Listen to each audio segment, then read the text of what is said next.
Right. So, this is old stuff, right? But considering the state of Mortal Kombat, I thought it'd be kind of pertinent to discuss because considering how woeful MK1 is, right? Like it's just awful. You know, like it's just terrible. Okay. I thought it'd be a good idea to sort of, you know, go through this stuff, and it was shared to me by Outworld Dragoon on my Discord, so thank you, dude. And that's what prompted me to do the video. Shout out to the bro. NetherRealm plans on going back to Injustice after MK1. This was published on June 11th, 2023. Right, Ed Boon has confirmed that NetherRealm Studios plans on going back to Injustice after Mortal Kombat 1, and that the team chose to make a new MK game because it didn't want there to be a big gap between releases in the series. No, that's bullshit. We all know it was Injustice 3. Let's be honest here. We all know it's Injustice 3. The cameos are supposed to be called sidekicks. We have reference from Fatal Blows to actually being super moves. The way that the characters actually move and the like, the, you know, jumping all over the screen and stuff like they're superheroes, rather than being more grounded, like how it feels in MK11 or other fighting games, right? Like MK10 and etc. etc. The fact that the characters bounce, like I asked Diddle this, I'm not really sure it's 100% truth, but like there is so much bouncing of characters in this game, right? As if they're being hit by something, you know, superhuman, which makes sense. You hit them so hard and they go crack, crack, and they bounce up. Yeah, we see a lot of that sort of stuff, right? Anyway, the reason why they didn't do another Injustice game is because there is superhero fatigue. If not further proof of that with Suicide Squad Kill the Justice League. A game that was, what, in 9 years of development? All the Warner Brothers movies are tanking, nothing is going good at all.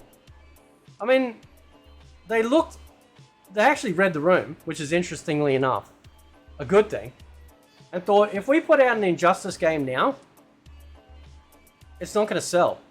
Nobody's going to want to play it because Marvel's falling apart, DC's falling apart, the movies are falling apart on both fronts.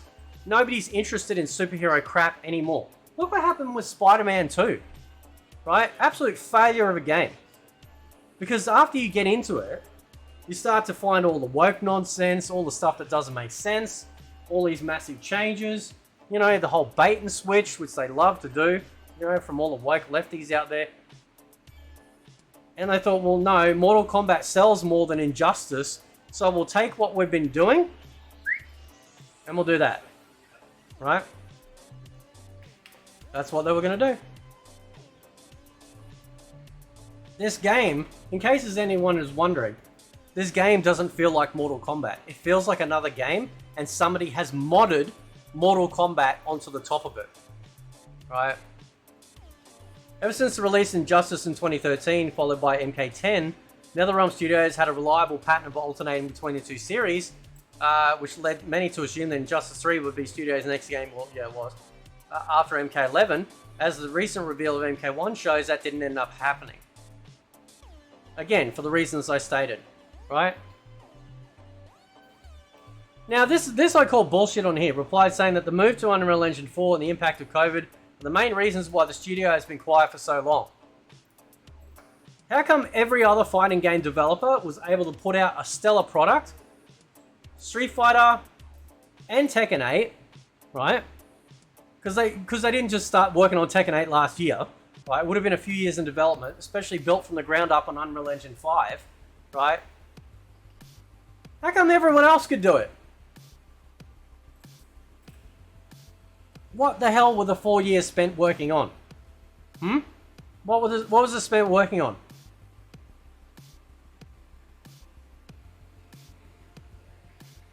So, and then over here, right, I actually planned on covering this like last year.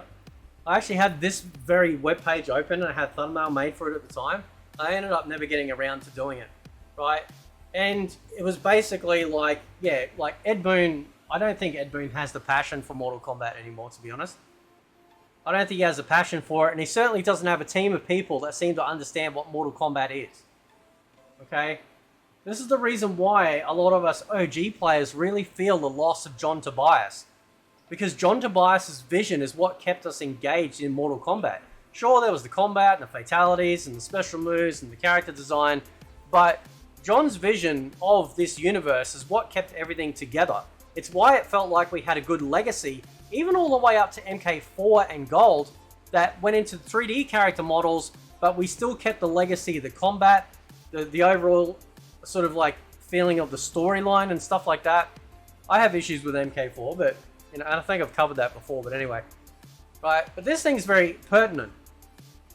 So the second question, I absolutely have decided to do something different. Surprisingly, I don't feel burnout just because we've been trying new stuff with each game. Yes, and the new stuff that you do every game is destroying every game. Right? The only time it didn't destroy a game was Mortal Kombat 9. Right? Because you went back to less is more. I still don't like the fact that you could do combos without touching someone. I don't like that in MK. It works for Tekken and Virtual Fighter and Soul Calibur because that's how they're built. But in general, why would you start doing a combo and then hope that the last hit hits them, right? With MK, it was never a thing. That's why the dial combos were really successful. They should have just continually built on that like they did all the way up to MK Gold, and they got rid of all of that because Ed Boon had a hard-on for Tekken. That's why we got Deadly Alliance. That's why Deception was amazing, because Deadly Alliance was a failure, and they had to get the MK fans back by putting in the stuff that made Mortal Kombat Mortal Kombat. It's interesting actually when you think about it. MK1 has a lot of parallels to Deadly Alliance. That stupid ass invasions type mode was very similar. Walk along a little bit, do your fight. Walk along a little bit, do your fight. Like, that's exactly what Invasions is, except less pretty back then. Right? Okay? So, sometimes there's something as minor as a side game like Puzzle Combat, Conquest, all these kind of modes now Invasions. No. That shit was fun, right? Again, look at Tekken, look at Street Fighter, look at Grand Blue. They are all creating an ecosystem so that when you're not fighting online, you're not logging out of the game. You're going, I'll just jump into the lounge and might meet some people or challenge some people in a casual sense or go play some Tekken Ball. I mean, you can do this stuff without having to go into the lounge. But they've created an ecosystem where you want to be in there. You want to be in there and experience, you know, the atmosphere and meeting new people and having a chat and seeing what's being posted in chat, you know, stuff like that, right? They have lost sight of all of that, and Mortal Kombat set the precedent for it. Now they invest all their money into the stupid cinematic crap, right? Which is a one and done situation. We don't have any mini games. We don't have any of the test your might, test your sight, test your luck, test your balance, test your strike. You know, we don't have any of that. We don't even have good random combat. I love random combat where you can just set it, you choose however many multipliers you can have, you know, and it randomly chooses it, and then you fight. It could be no arm combat, headless combat, no special moves combat, overpowered combat. Like, all of that stuff, I understand they took that and they started baking it into the Towers of Time or the Living Towers type shit. But I prefer also having it in a singular 1v1 mode where I can fight online against someone, you have these random multipliers happen, and then it's like on for young and old. And that makes it fun. That makes it really cool. So while Mortal Kombat 9 didn't have the mini games like Puzzle Combat and that, it made up for it for the amount of other game modes, tag combat, you know, really good story mode that didn't disrespect the original. It was a sidestep, you know. And then everything went downhill after that, because that's when NetherRealm actually got in first with their first true release, which was Injustice. Because if you talk to Total MK, he'll tell you that MK9 was still being developed under Midway. And then obviously the collapse, the bankruptcy, the buyout, and MK9 was already being worked on. It was the next MK game, right? Back to basics. And the only thing they introduced into that game was the energy bars, right? Which I thought was pretty awesome. I thought they did pretty well with that, right? But You know, they carried it over a little bit with MK10, and then MK11 really fell off because they started listening to Twitter and thinking that was the rest of the world. Okay. So those game features and game modes, I think, for our studio keep things kind of fresh. No, Invasions is not fresh. Invasions is like a year-old piece of rubbish, right? While we just still do the core mechanics of a fighting game and online single-player story and stuff like that. No, you have forgotten. Dude, you have forgotten the core stuff that made Mortal Kombat great. Right? MK11 was all this special forces shit. Right? Again, it didn't feel, to me anyway, like as a... How do I put this? As a complete product, it was successful. But I think Tom asked me what killed it for me. The loot boxing. Like straight up. As soon as I knew that I couldn't target something in the crypt, like previous crypts have done, I was out. I'm like, nah, not doing that shit. No way. Absolutely no way. Right? That's just loot boxing shit. I don't want RNG in my fighting game. It's a fucking fighting game. I just want the outfit, the piece of gear. Let me get it. Right? In the crypt. Okay? Not summoning towers and all that shit. You know, even though, yeah, like that was like a partial middle ground. But the crypt was all random. All random. It was terrible. Right? Beautiful though, looked amazing. Handled amazing, loved the traps and stuff like that. And that's what I thought Invasions was going to be. It was going to be you invading the realms as this third person, you know, NPC type character, coming across other MK characters in the wild and having things like, say, roaming Takat hordes that you could beat the shit out of and all sorts of stuff. And what do we get? Fucking game made for geriatrics. So no, they have absolutely lost their way. They have lost their way 100%. They don't know what makes Mortal Kombat anymore. And it's pretty obvious. The lack of enthusiasm that Ed Boon seems to have with MK moving forward, that he just wants to do something else. And that's because he wasn't the designer of the universe. He has just been its caretaker this whole time. Right? And he's got a massive love for Injustice. He's got a massive love for DC characters.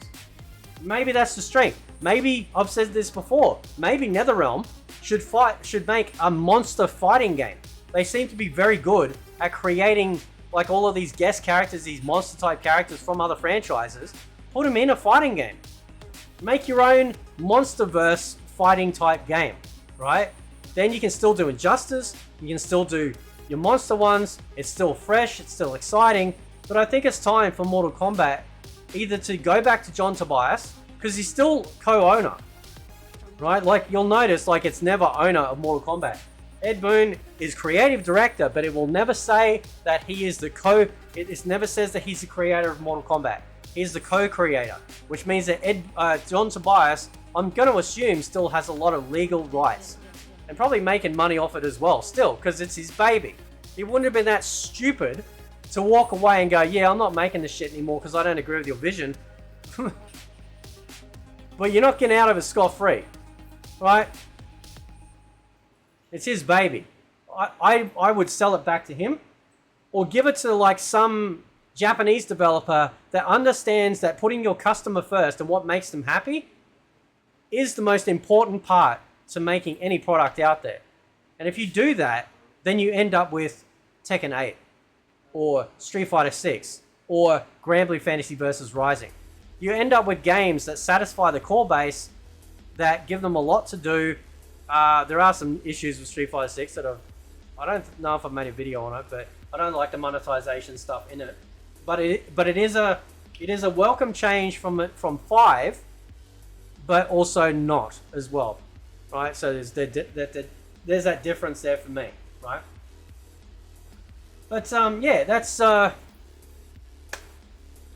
think it's time, you know, and I think his passion is definitely elsewhere. He's getting up in age, so who knows? He might even retire soon. I don't know. I mean, if you still got passion for something, keep doing it. Right? Like John Carpenter, I think, is still directing and stuff like that. I believe, and he loves it because he's loving what he's doing, right? And he's making his stuff. He doesn't care if it goes mainstream.